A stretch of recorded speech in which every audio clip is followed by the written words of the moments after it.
Yo, yo, yo, what's up, y'all?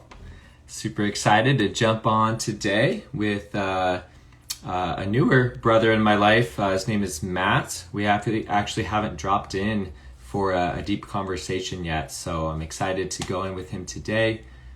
There he is. He'll be joining us shortly. Let me just see here. All right.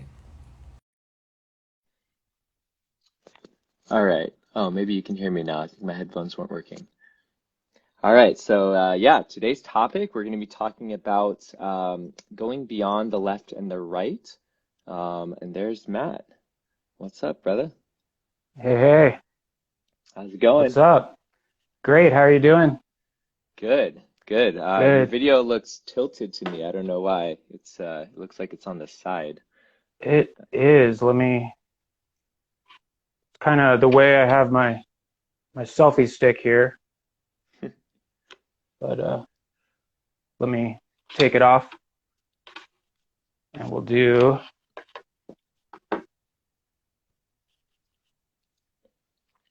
Hey, what's up? Good to be with you, Nathan.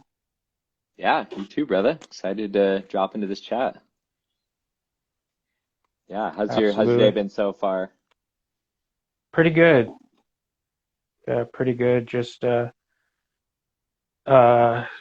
the day off with a little jog and ready to have a nice chat with you. Hell yeah, right on. Yeah.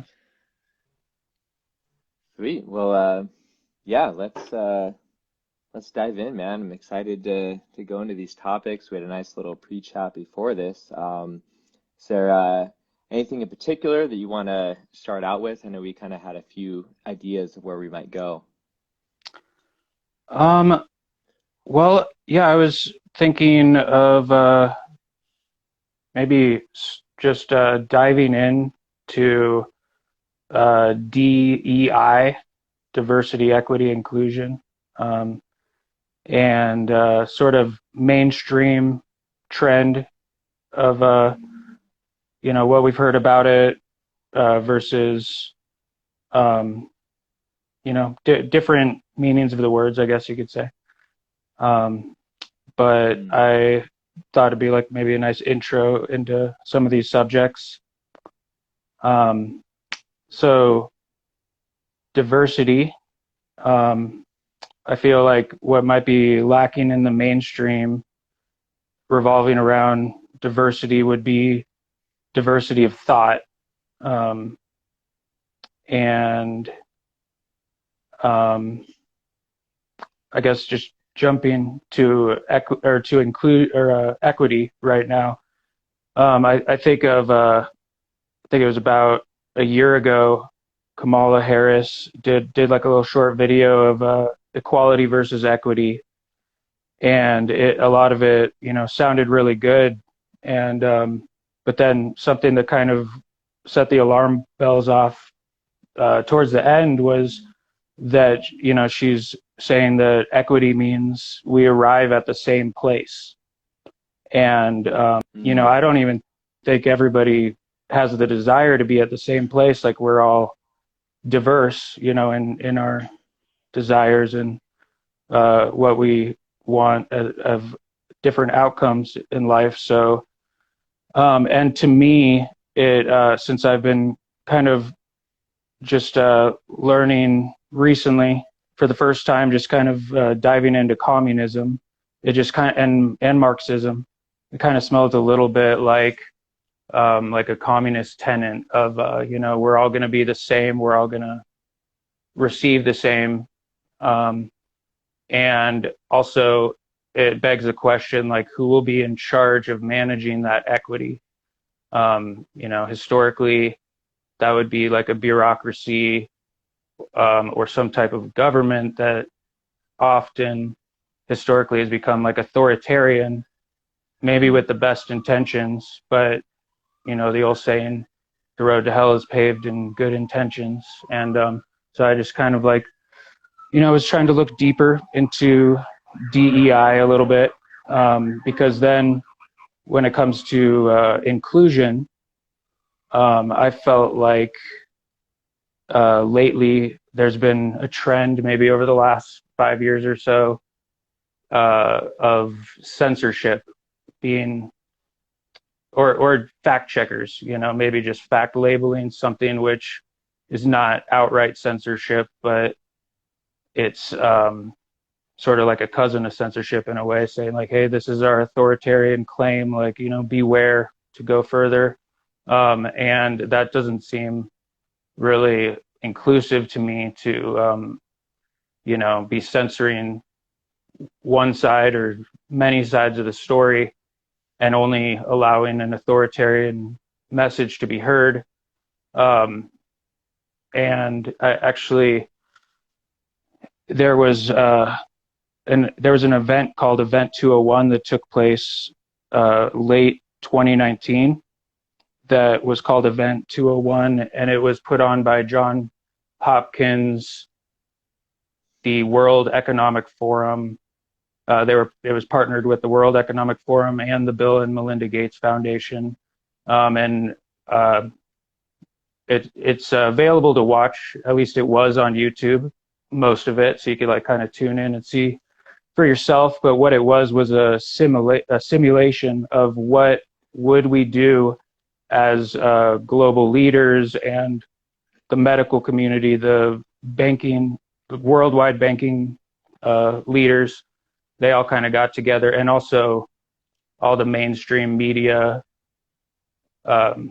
correspondents and leaders in that field all kind of got together to discuss like what would we do if we were to face a worldwide pandemic.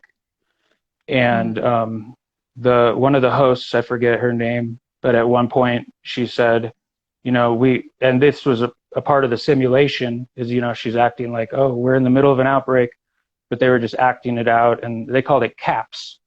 So not COVID, but that was their little idea of what, or their simulation of what could happen. And she said that we want to use the mainstream media and tech companies, the highways of information, to kind of stamp out misinformation and make sure that only our authoritarian messages would be heard. And that also sounds like, the best intentions, but when you're dealing with imperfect human beings, as we all are, then that could get a little bit sketchy if we are allowing bureaucracies to build that have the ability to say, oh, this is not correct, this is right think, we want to support and bolster our authoritarian messages, but every time an alternative message comes out, we're going to stamp it out, either fact label it or take it down altogether. Yeah. Yeah. Mind if I jump in real quick on that? No, go ahead. Yeah. Cool. Yeah,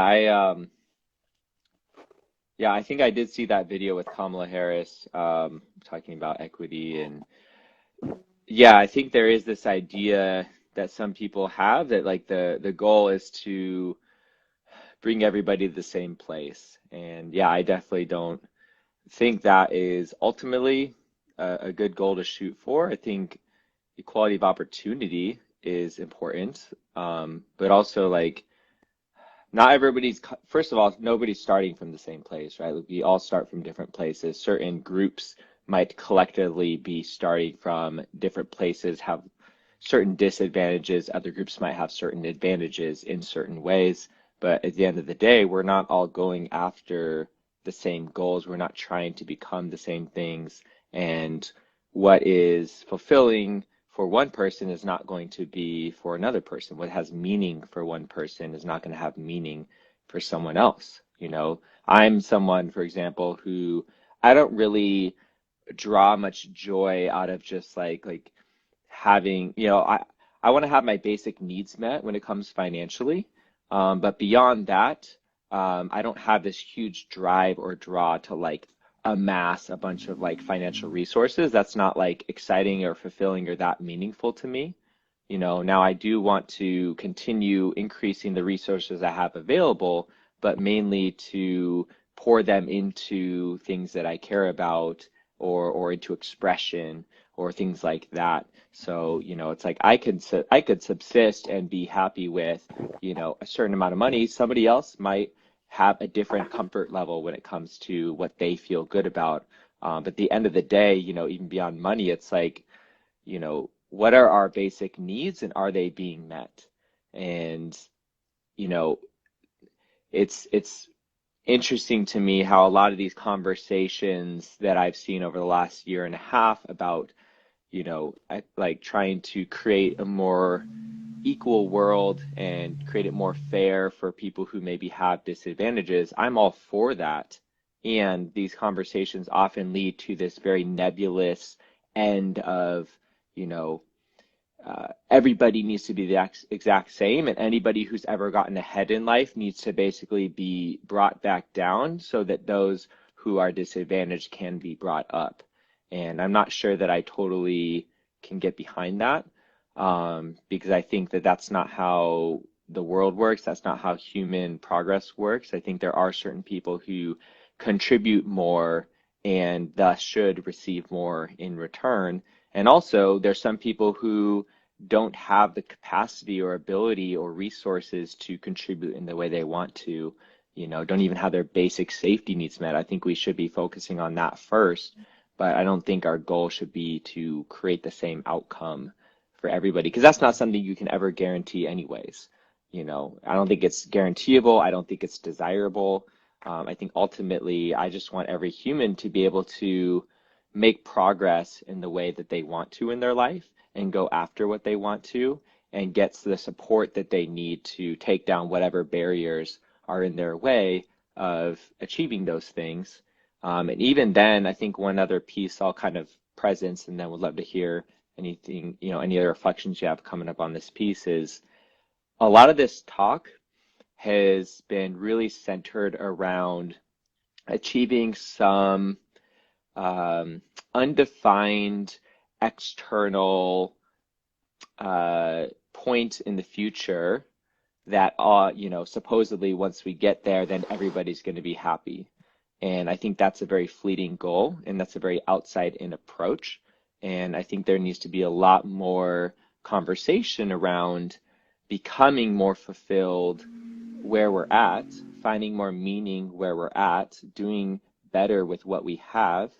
And surely we want to improve external circumstances for people, but I see kind of like it's like the savior effect. It's like, once I get this amount of money, then I'll be happy, or then I'll be okay. Once I achieve this certain thing, then I'm going to be good.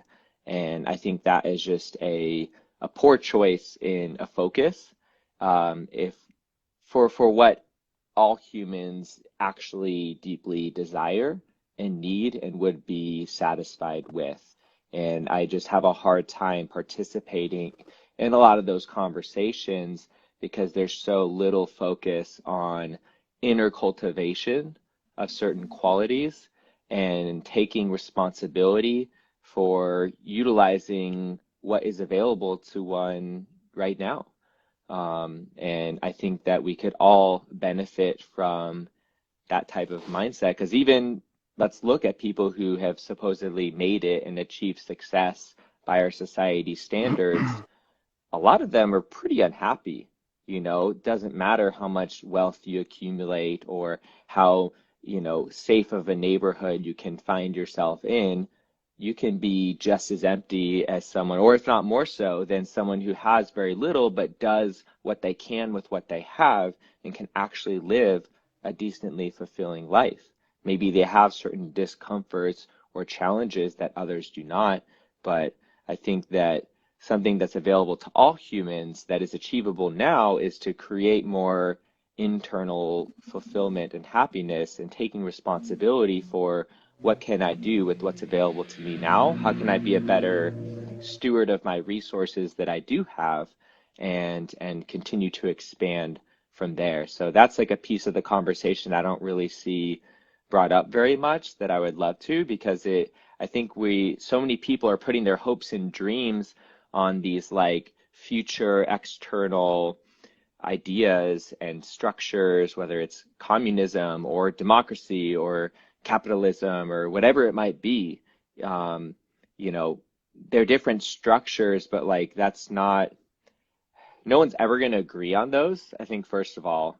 And second of all, I don't think that's actually going to get us what we really want and what would actually be fulfilling. So that's just a few things that were kind of coming up for me around that. Would love to hear if you have any responses or questions back for me on what I just shared. Yeah, I totally get behind like having a safety net, and I think that's really important in our evolved societies to be able to make sure that people are getting their basic needs met. And I guess a challenge would be finding the balance to, first of all, what are those needs beyond just the physical necessities, but then also encouraging, getting in touch with yourself and meditation and, going deep to really find out what your purpose is, and encouraging those communities to like foster each other. And I think that's something that could be added to the mix a little bit more. I like when I see community gardens, pop up, and that's a cool way where people can like kind of learn to grow their own food together, then create a necessity for themselves, and have more fulfillment coming out of that by being hands-on. And but the safety net, I feel like, could be updated in a way. I'm not an expert or anything, so I'd leave that to discuss with the experts that so to speak. But and I feel like that could encourage maybe laziness in a sense, like if it's too much. And the other thing is, when you look around the world to see like more socialist countries, their middle income tax is pretty high. So it seems like, in a way they're paying for it anyway, and then counting on the government to be that savior, from my perspective in this sense. And I feel like communism sort of promises that, first the government needs to seize control and abolish private property and inheritance and take control of the markets and all that. But then once the control is seized and they kind of produce the equity they're looking for, then they can hand the society or the government back to the people. And recently, I kind of have been looking into anarchy in a way too, like peaceful anarchy. And I feel like that's almost like what communism promises in the end, is like an anarchy where we won't have rulers. But I would like to see a way where we can maybe bypass the communism, which often could become like a power grab, and then just get straight to the anarchy, so to speak. I mean, that is a trigger word for a lot of people too, anarchy, and it has been for me in the past. Yeah, how do you define anarchy? No rulers, I think, like not really having, whether they're kings and queens or authoritarians or dictators, like just having a society without rulers, but that leaves plenty of room for leadership. So is that kind of more of like a decentralized model of leadership? Is that an accurate way of describing it, or? I think so. Yeah. Okay. Decentralized, definitely, because the centralization, can create like an artificial hierarchy. And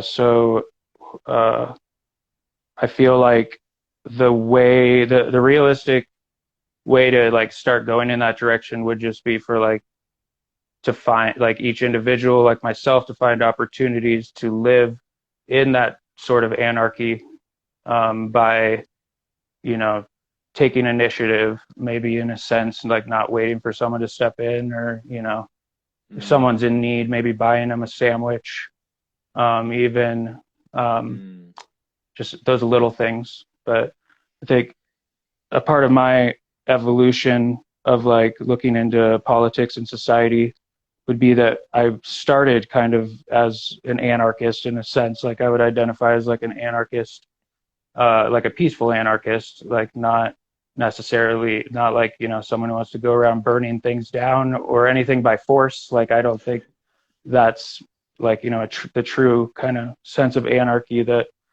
I'm envisioning. But, then in 2018, I voted for Obama. Like I wanted real change too. I had a problem with the Federal Reserve was like a big thing for me at the time. I was like, this is a private company that's posing as federal, and they don't have a reserve anymore. We got off the gold standard in the 70s. Now, they print a fiat currency that's backed by the faith and credit of the government. And so I didn't necessarily know, what route to take, but I felt like at the time I'm like, Obama sounds like the right choice, and I think without really understanding the difference between Democrats and Republicans until like the last few years, I started off without really even knowing it, kind of as a Democrat, maybe. And then the more I kind of looked into things more, I found like the nuances in it, and and also the nuance in the word liberal. I feel like classic liberals, are all about civil rights, like all about like First Amendment, free speech and stuff like that. But it seems like there's like sort of like a modern liberal mindset emerging that is in some ways, in my view, illiberal, because they'll cheer on banning someone or censoring someone. And I understand, like, if you're inciting violence, or if you're, certain speech is dangerous, but I feel like it's been popular to just label like all sorts of speech dangerous when it's just someone else's opinion. So I start, kind of in 2016, let's fast forward, I voted for Jill Stein because I was like, I'm done with the two-party system, and I was not satisfied with either Hillary or Trump at the time. And but then more into Trump's presidency, like I paid attention to certain things, and while he was definitely egotistic, bombastic, and no filter, sometimes I felt like he wasn't getting credit for certain things that seemed reasonable to me. Like the First Step Act, helping some like individuals who are incarcerated for victimless crimes sort of get back on their feet and have another chance. I was like, okay, that's kind of cool. Like unemployment before the pandemic, like, but the things that he was criticized for, I was just like the Russian collusion thing turned out to seem like, mostly a hoax, like that it was like, Trump was in cahoots with Russia and that they rigged it. And then onto the Ukrainian phone call, being impeached over that. I, listening to the phone call he had that was public, it seemed like, he was wanting to stamp out corruption with another leader, and it didn't really seem like anything really too sketchy or a quid pro quo per se. And also knowing that sometimes quid pro quos are a part of our democracy, and like sometimes they could be used for better or worse, or for legally or crossing the line. And what does that term mean? Just I'm not. I've heard it, but like no, like we will do this for you, but I'm sorry, like we'll give you this amount of money, but first, like, we ask that you do this sort of thing. Like, or maybe like already, like, $1 billion is promised, but like an example was when Joe Biden was vice president. He called up, forget who he was talking to, but he basically called the prosecutor, or he forget who he spoke to, but he said you need to fire the prosecutor that's investigating Burisma, the Ukrainian energy company. Otherwise, you won't get this $1 billion that was promised to you. And then, and he was like bragging about it, like you could look it up, and he's like saying, and sure enough, they fired him, like, and that's like a quid pro quo, like, so to speak. And Trump got impeached over that, but then he was acquitted. But it just seems like this is a big distraction, like, and a lot of resources spent to, like, go through with this and whatnot. But and also, I just the claims of his racism and bigotry, when, I just was, some of those claims I felt like were embellished a little bit. Like, for example, like, like in Charlottesville, he had like a pretty long press briefing where he said, there was good people on both sides. Well, he wasn't, but then he clearly said, I'm not talking about the neo-Nazis and the white supremacists. Like, I rebuke them completely. Like, I'm not talking about them, but there were some individuals that just wanted to protest the just like tearing down of statues without going through the proper channels and having a conversation about it, and like going about it, like, the right way, instead of just like chaos and destruction of property and stuff, which got a lot of press, and people were like, oh my gosh, like, he's supporting white supremacists. He never denounced them. And like, there's been several times where he has denounced them, but they just don't cover that. And I think because of his ego, like, maybe he didn't articulate that very well. And later I felt like Trump let us down and sort of knelt on his sword towards the end. And maybe like I'm just, sort of losing faith again in the left and the right.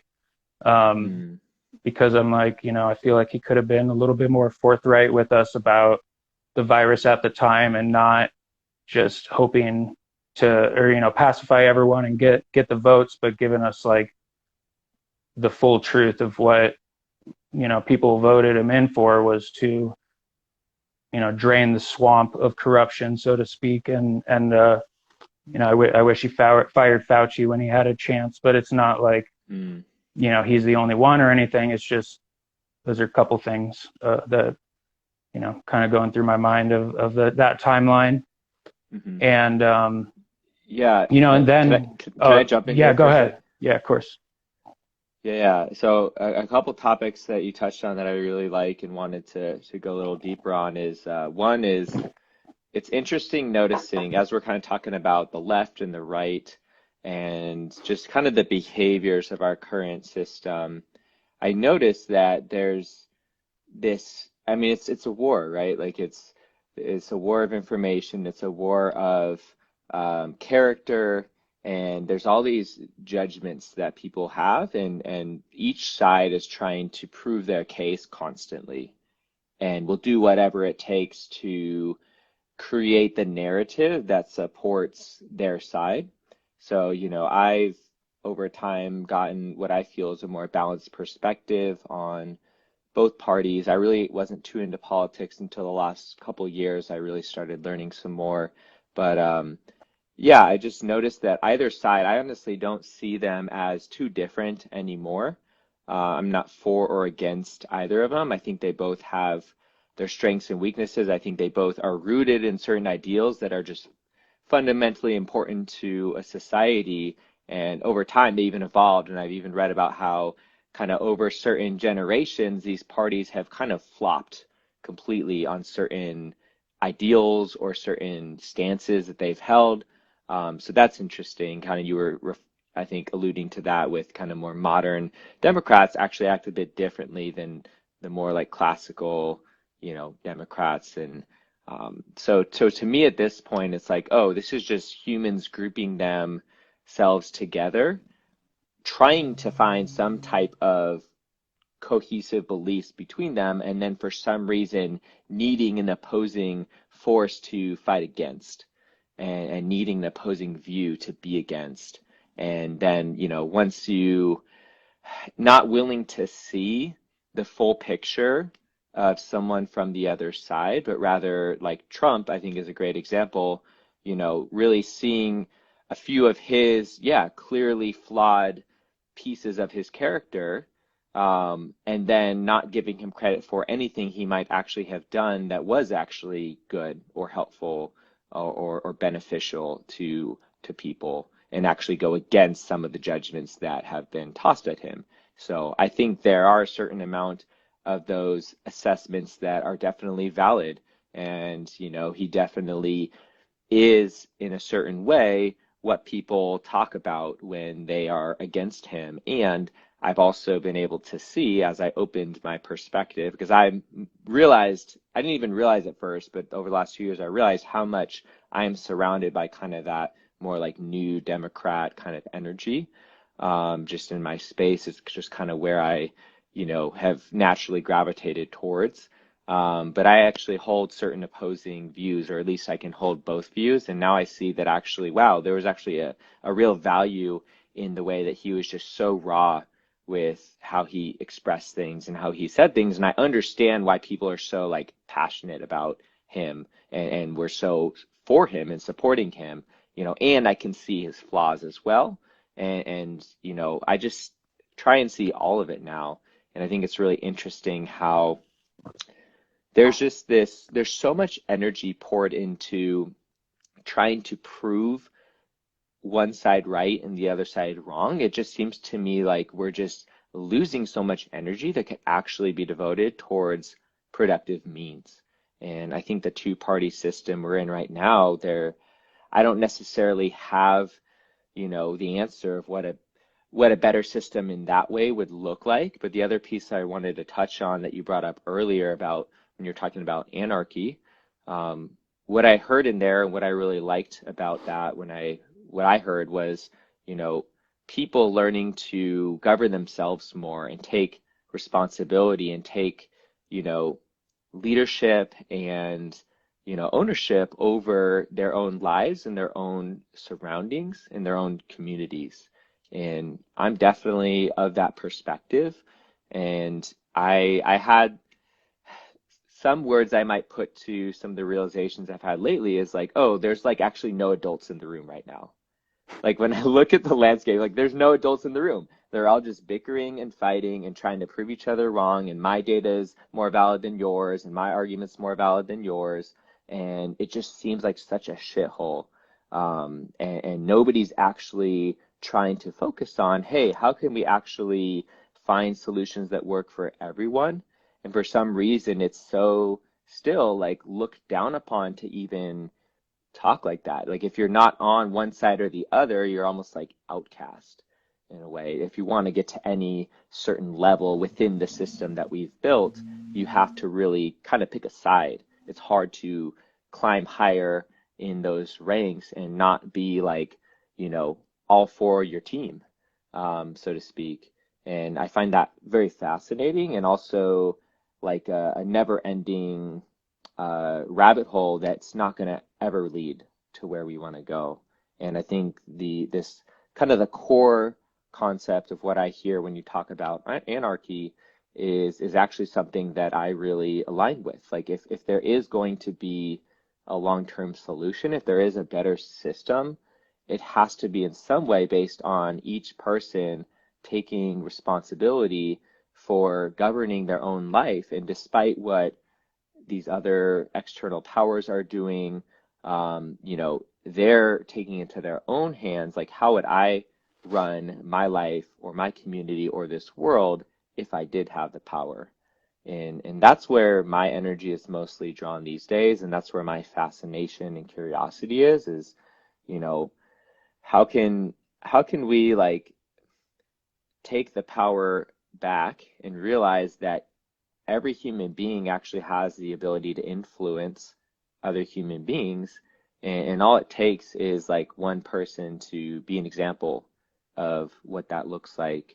And if we have a lot of people in that mindset, I feel like there's a lot of power there and there's a lot more we can do. I just, at this point, I just can't invest any more of my attention or energy into this old system and structures.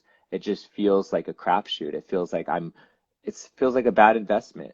And it doesn't feel like those people, although maybe good people in their core and with good intentions, like you said, they're so stuck in the system that they can't actually make any useful action. And like the structure of the system itself is so flawed fundamentally that it just doesn't feel good to put my energy towards that. So I definitely am open to new ideas on how our leadership and power structures look. And I think at the end of the day, the only way I can actually see a better solution and seeing it actually working is if we have these realizations that like we have the power, like that each human being has the power and needs to learn how to govern themselves and stop looking outside of themselves to be saved. You know, maybe over time, sure, like certain external structures will kind of like reform themselves, and you know, hopefully get more and more good people who are for solutions for all people into those external power places. But I think at this point, the reach that most people have is to govern their own lives and to stop giving their power to these things. And that's, I think, what will allow these narratives to ultimately die, which I think they need to die. That's like the point I'm at, where it's like these old structures and these old narratives have proven that they're not working. Like we've taken them to the extremes this last year and a half. And where has it gotten us? Not really a better place. If anything, it's just exposed the weaknesses so much more obviously that it's like, I think we need to kind of restart from the ground up. I'm not saying we need to like go torch buildings or burn down the government or anything like that, but I think we just need to like withdraw our energy from structures that clearly aren't working. And I think that's kind of where I came up with this whole kind of title Beyond Left and Right, is like what could a world look like when we don't just invest all of our dreams and outcomes into these two political parties to steer us in the right direction, because like clearly they're not.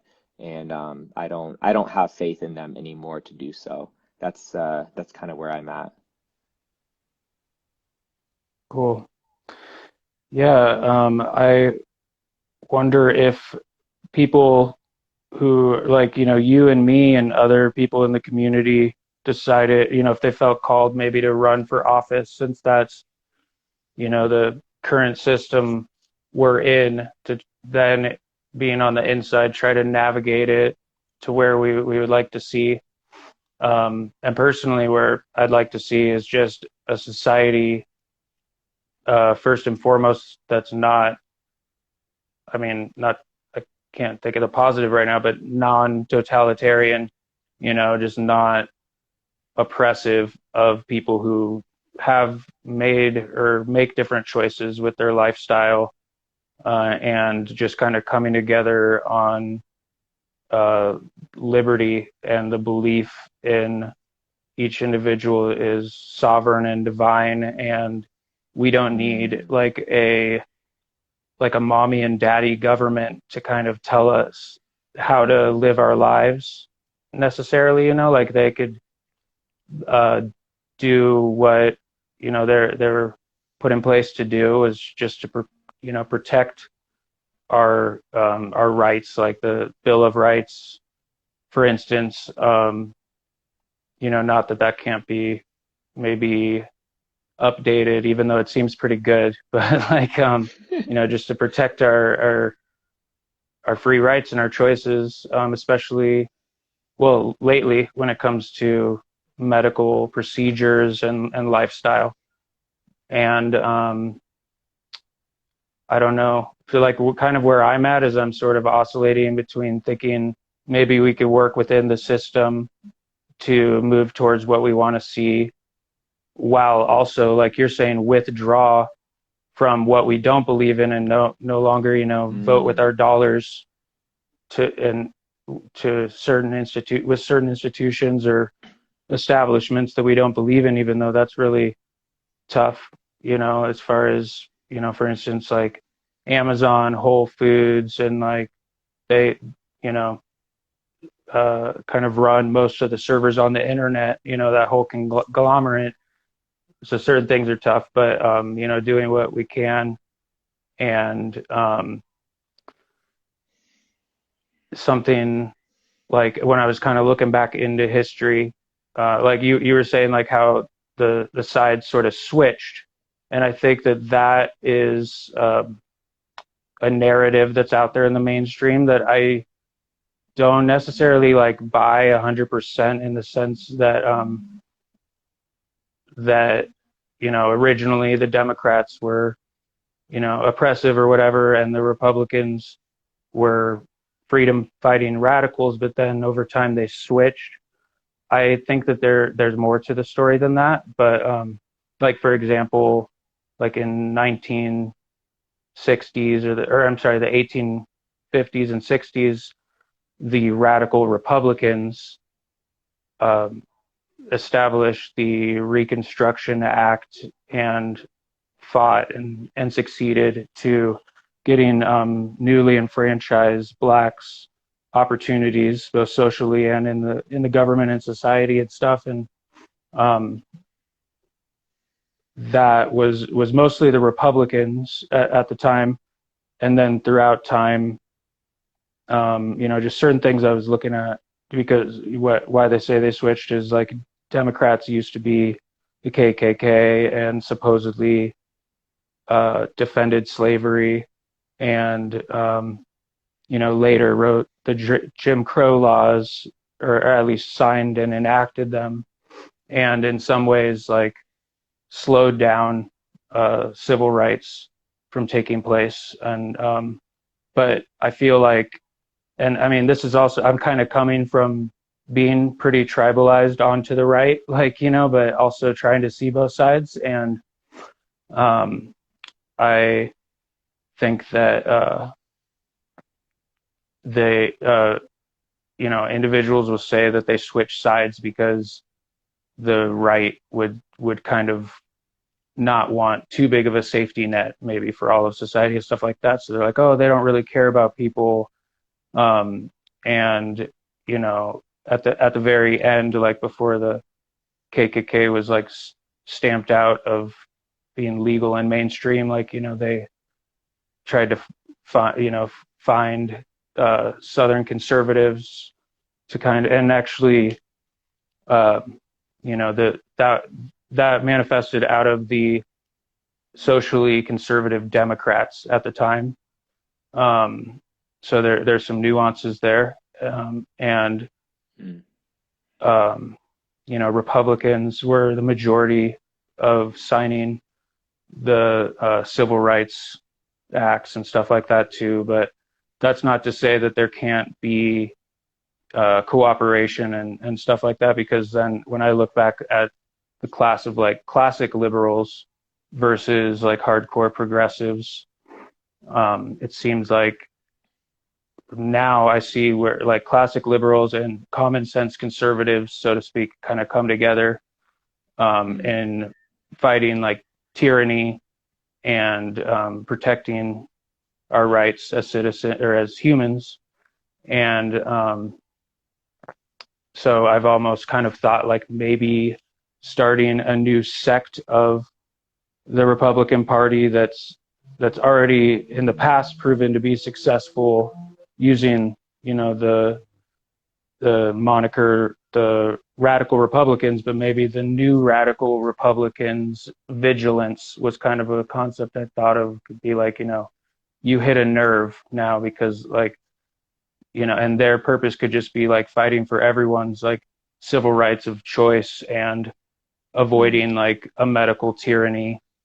And while, we're totally open to people on all sides of the spectrum, where it doesn't have to be like Republican per se, but I feel like right now it seems like it would be tough to, like it seems like the two parties are entrenched, and it would be hard to do something macro that would be effective without kind of working within the parties. But Yeah, I really yeah. like the energy that you described behind that. Like, I wonder if there's a way that, and I like the whole, even on a bigger scale, what you were talking about of, how do we perhaps, be open to new systems evolving, but work better within the ones that we have. And it's just got me thinking about, is there a way that we can be passionate about wherever we fall on a particular issue or value, a value that we're really passionate about, like freedom, let's say in all forms, but not need that to be so conflicting with someone who, let's say, values safety. I'm wondering if there's a way, because like both are important to a certain degree, and maybe different people prioritize them to a different degree. Maybe someone genuinely safety is more important to them than all the freedom in the world, and not someone else, they would take all the freedom and don't mind having a smaller amount of safety or taking more risk in their life. They're less risk averse.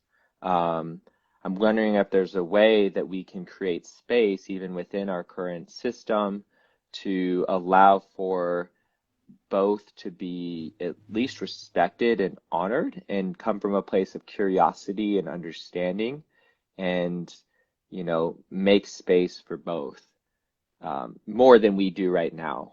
So I don't know what that looks like or what the answer is, but I like even just how you're describing, hey, this is, you know, based out of the Republican Party, but we want to at least, ideally be open to anybody being a part of this who believes in what we believe in.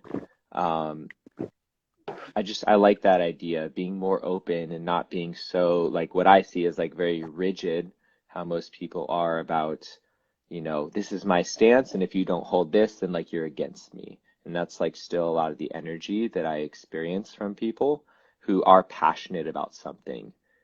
Some people just aren't one way or the other super passionate about certain things, and they kind of, yeah, would fall in the middle. But I'm wondering if those people who are passionate about a certain thing that tends to be on the end of a certain spectrum, how can we hold space for that as well as the opposite, and not feel like we need to like kill the other person or like, fight against them as if they oppose who we are fundamentally. Because at the end of the day, I think we're all humans, and more or less, I think there is some truth to like we all kind of want the same things. And I just yeah, I think that those kind of ideas is something like I want to pour more of my energy into, because I feel just like done, like I'm done with the fighting and the conflict and the demonizing and villainizing. And I think we really need to find values that we can all get behind, like a few that you brought up earlier. One is like sovereignty.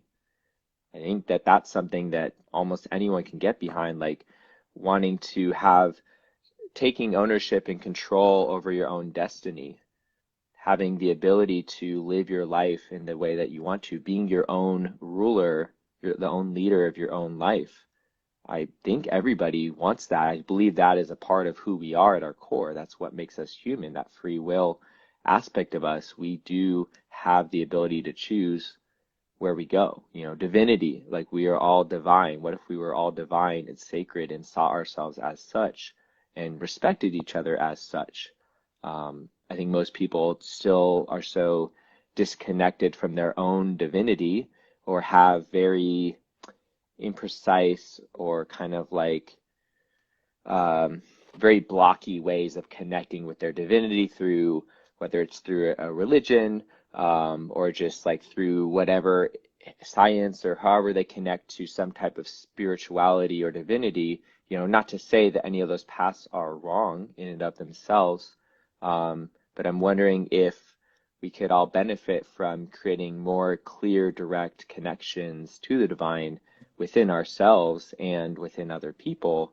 Because, I mean, I was having a conversation with a friend while the Black Lives Matter movement was kind of at its peak, where it's like, man, if I'm a police officer and, I get a call that there's, a black man who supposedly did something, when I show up to that scene, if I see him as my brother, if I see him as a divine being, as a member of my human family, I'm going to do everything I can to not shoot him.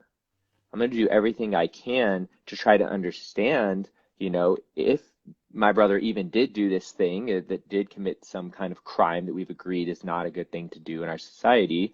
I want to try to understand him.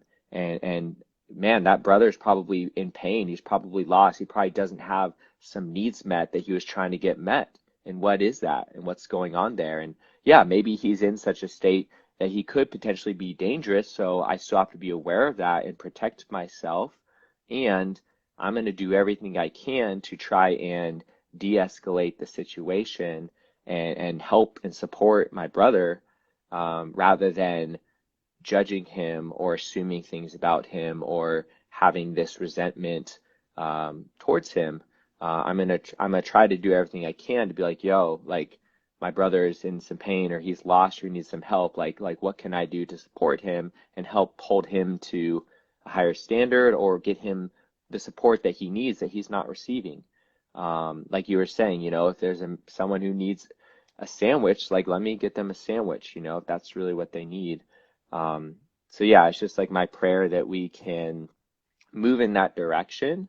And I think a lot of people are still their nervous systems are so activated. They're so caught up in the narrative and the emotional reactions that they have a hard time seeing that as a possibility because they're so sucked into how they were taught to feel about certain people rather than, they can't see the divinity. It's so like, they're so blinded by it. So I just, appreciate that perspective you're bringing. And I think there is a place for, working within the systems we have. I would vote for someone if they were speaking about the values that I actually truly believe in. And if their actions and behaviors seem to suggest that they are about that thing and they're moving in that direction and they're proposing solutions that are more inclusive and creative and supportive, I just don't see that too much at this point. And I'm not willing to invest in something unless it's a full yes. But I would love for more people to start climbing the ranks. And I mean, I was just talking to a brother last night after a men's circle who he was coaching a man who's in politics and starting to move his way up. And, he's basically coaching him on holding a non-dualistic perspective so that he can show up. He's also going to start a podcast about this as well. And he's going to show up and start emitting that energy into the space and into the political environment that he's in. Man, I love that. Like, I want more of that. I think we need more of that. Not to say one person's right or wrong, but to just like, how can we hold space for multiple perspectives, have respect for that, honor that, and see if there's actually a more synergistic solution that arises when we're able to do that. Yeah, that's beautiful. Like how you kind of broke down kind of two concepts of safety and what was it? Liberty was the other one, or Safety and freedom, or safety and freedom. Yeah. Yeah. And I feel like those are kind of two active roles at play right now, and finding a way to synergize that would be a good thing, definitely, because like I'm not discounting that it's important to be safe in this world, and and to take precautions, especially like during the flu season with the new like super flu running around, but I guess just having these kinds of conversations with people so we could really like understand each other more and where we're coming from without assuming that the other side is just, out to get you or irresponsible. I Mm. think that, yeah, they're both important aspects. So I feel like individuals that value both of those can work together to maybe for me at least, but this is like just where I'm coming from. Everyone's different. Like I would hold like liberty is foremost, and real, but also trust that my fellow human is going to be responsible without requiring them to do one thing or another, like with masks, for instance. Like some people have a hard time breathing in them for a long period of time. So in our culture, there's a lot of establishments that have required them. Um, there and I know there's options too, but yeah, I guess it's an important thing to navigate as far as testing goes. Like I know that like some people, or like Joe Biden said that instead of vaccinating, you could get tested too. um that's just something that it sounds okay, and I actually just did a saliva test today, just Mm. to see, because my son was sick.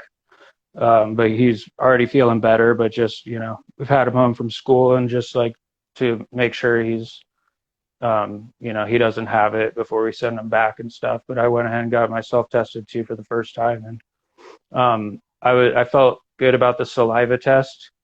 I don't really feel good about like the nose prong test, just because like one of the companies involved in that is DARPA, and they use like their hydrogel technology, and that's just kind of sketchy to me. But so, um, I've sort of been conspiracy minded in a sense, where I'm like very skeptical, and I like want to make sure, like, is this absolutely necessary before proceeding, and also just before we make something such a regular trend in the society that might be carried on beyond what's necessary, like the phrase "the new normal."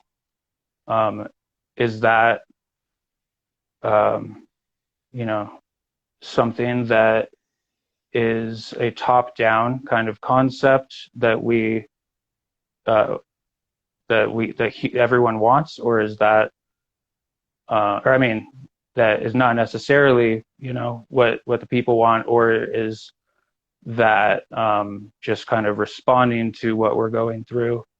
I would Mm. just want to hold the balance and make sure that we don't go beyond what's necessary, and like as we evolve, we're not just like forever now going to wear masks because of different viruses, versus building your immune system Mm. as an option. Whereas like maybe some people, masks are important to them, and that's fine, but not politicizing it too much and just respecting people's choices.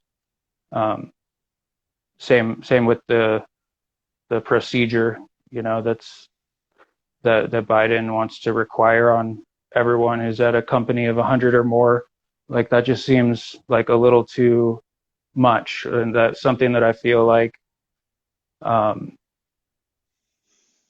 humans could come together, depending or regardless of what side of the spectrum they're on, and just kind of be like, this does, for me at least, it doesn't feel right. It feels like you are infantilizing society, telling them what to do and like how to live their life. Um, I guess Mm. that comes back to responsibility, and Mm. yeah. Yeah.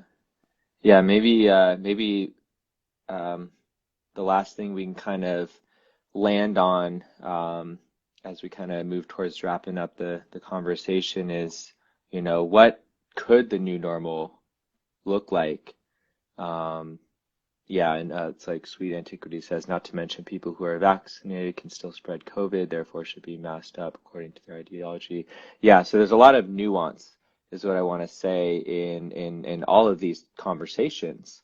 There's different studies that continue to come out, data and information. There was a new study on natural immunity that came out recently that actually showed it's significantly more effective than even a fully vaccinated person. So I think we need to Yeah. continue updating the, actions we're taking and what we're prescribing to the people as new data comes out. I'm all for science and data, and there's been a huge misuse of that because of these people trying to really just prove their side right.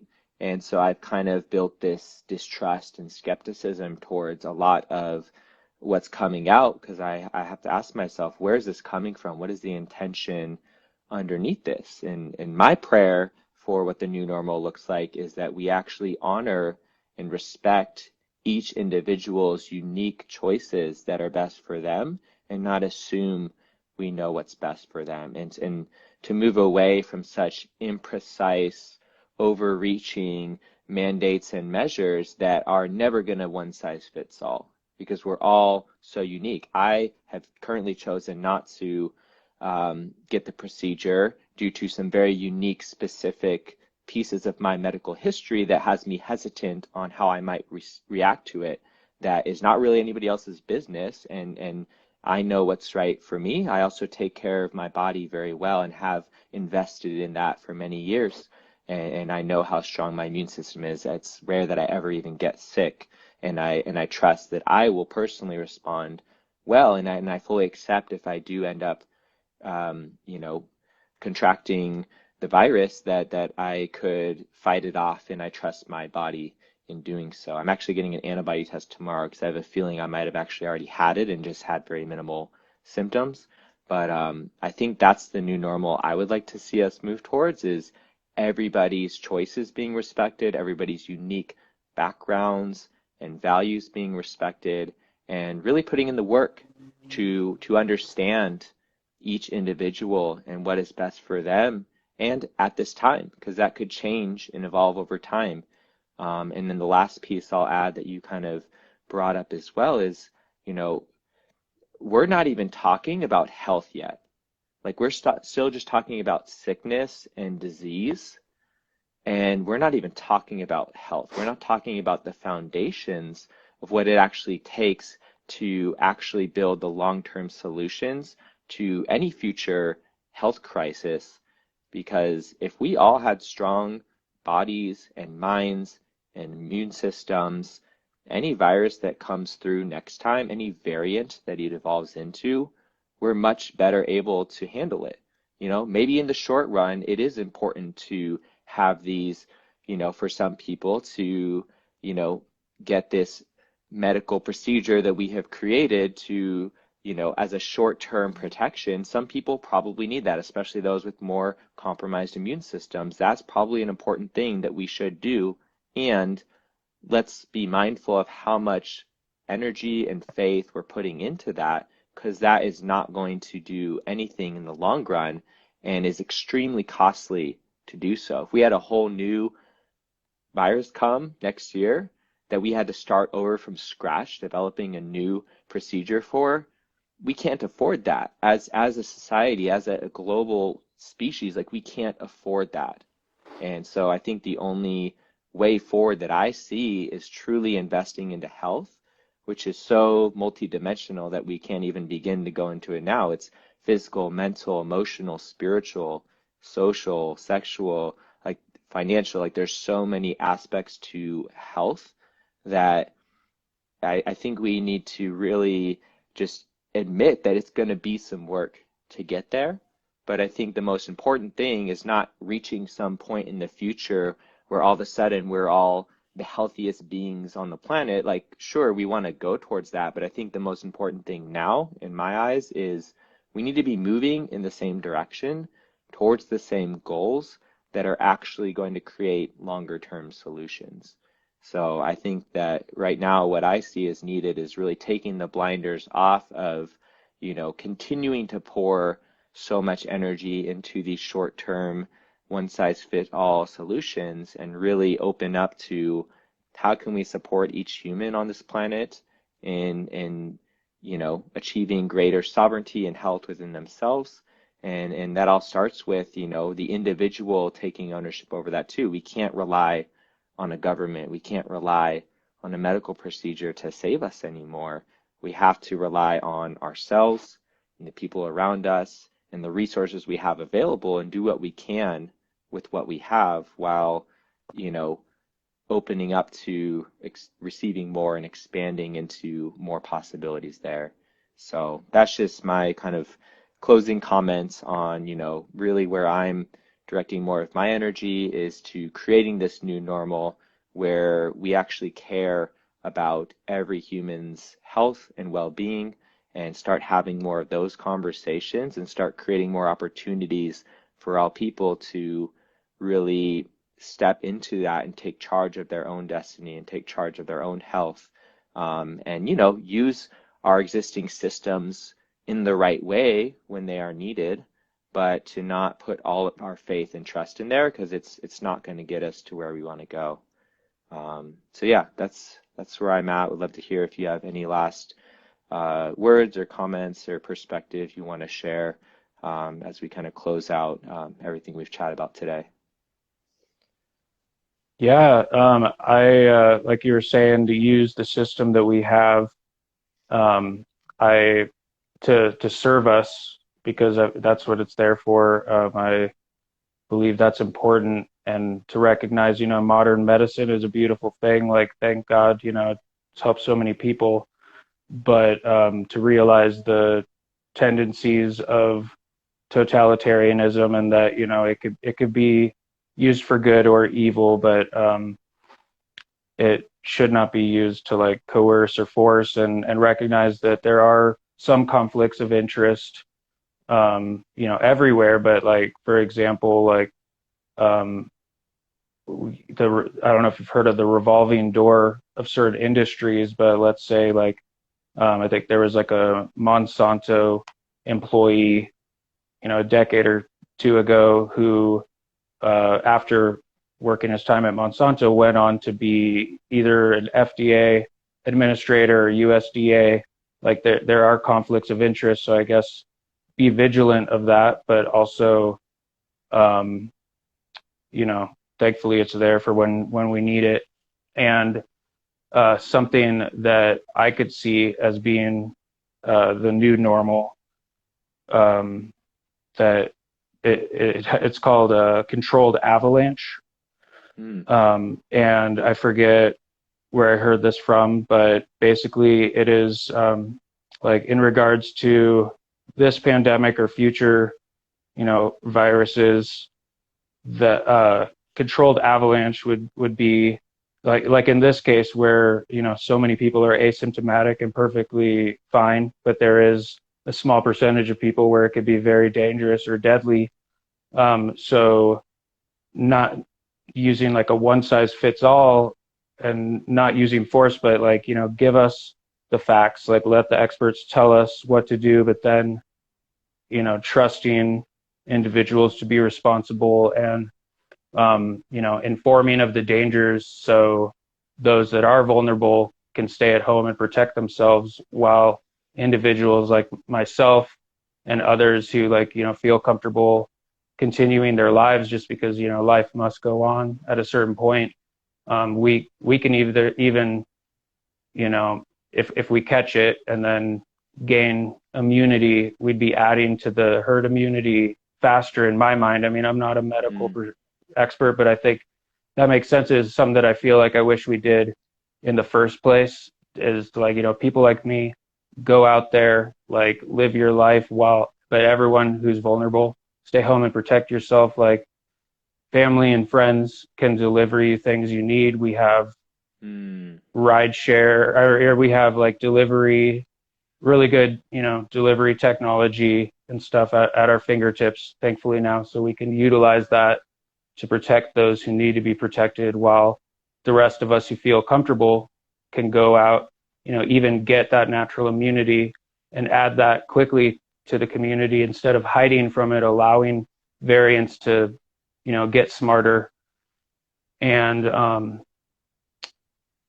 hopefully, not prolong the pandemic by hiding from it. So yeah, I guess my closing thoughts there. Love that. It feels really balanced and healthy and just like very, very common sense. Like it makes sense to me, and it's almost amazing that we didn't take that approach from the start. That I had those similar thoughts as well, but just kind of the narrative was pushed so hard that I just at some point surrendered and said, okay, I guess this is what we're doing, at least for right now, even if I don't agree with it. And I hope that we can continue. I hope that our current leaders in power can continue to open up their ability to listen and to respond to new data and to new perspectives, and not get so stuck on whatever agendas they were on, but to realize at the end of the day, in the long run, listening to the people is the only way that any of us are going to get to where we want to go.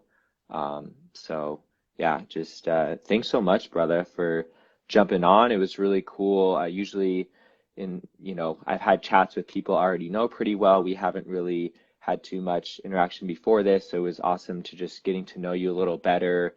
And I just appreciate the energy you brought and the respect that you bring and just the expansiveness of your perspective. It was really fun to kind of go back and forth and hear how you land on things. And I feel like the world needs more this kind of conversation, especially amongst people who maybe don't know each other as well. It's really cool that we could just feel safe and comfortable and trusting enough to just jump on here and have like a civil conversation. And I feel like I'm leaving here with, gaining something and gaining perspective. And, I not only learned some things about you, but I also learned things about myself. And I feel like my perspective is a bit more widened, and that's really awesome. So thank you so much just for how you show up and for the perspective you bring. And yeah, super looking forward to more chats. And yeah, may we all continue to move in a positive direction. I'm feeling more possibility open up the more conversations I have like this. So just thank you for making me more of a believer in like the good of humanity and like where we can head. Likewise, brother. Thanks for having me on. Yeah, this was fun, and I feel better like having these conversations too. Just having a little bit more hope and faith in the process and humanity. We're resilient, and this is maybe has presents some challenges, but also an opportunity for evolution and growth. So thanks for having me on. It was fun. Yeah, absolutely, brother. And thank you for everyone who tuned in and commented. It felt really good to just feel your energy. Thanks for being a part of this. And yeah, if there's anything else that came up for you guys, I'm going to be posting this replay. Feel free to comment or shoot either one of us a message, and I'm going to send Matt the video as well, so he can also post it if he'd like to. So thanks so much, y'all. Have a great rest of your day. And yeah, I'll be back for more of these soon. So take care, everyone. All right. Peace, brother. Have a good day. Peace. All right. You too.